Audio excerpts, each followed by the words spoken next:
Imagine you're driving home and someone slams into your car. You're fine, but the car is totaled. You sit on the curb and start obsessing.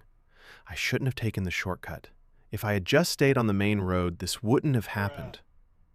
Your friend arrives to pick you up and says, "Dude, he blew a red light. You couldn't have known." But you snap back. "No, I was distracted by the radio. I'm so stupid. I'm a terrible driver." This is called defensive attribution. It's a mental trick you play on yourself to avoid the most terrifying feeling in the world: helplessness.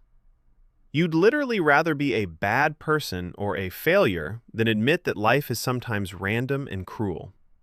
If it's my fault, I can make sure it never happens again, you tell yourself. If I'm just more careful, I'm safe. But you're lying to yourself. You're clutching onto guilt like a life jacket, even though it's drowning you. Now, let's try a different scene. You're standing in the wreckage of a relationship that ended out of nowhere. Your partner says, "I just don't love you anymore," and walks out. Your brain immediately goes into overdrive. "It's because I'm boring. I should have cooked more. I should have been thinner." You're desperately looking for a reason to blame yourself. "Tell me what I did wrong," you scream at the empty door. Stop. Here is the brutal truth you don't want to hear. You can do everything right and still lose. You can be perfect and still get hurt.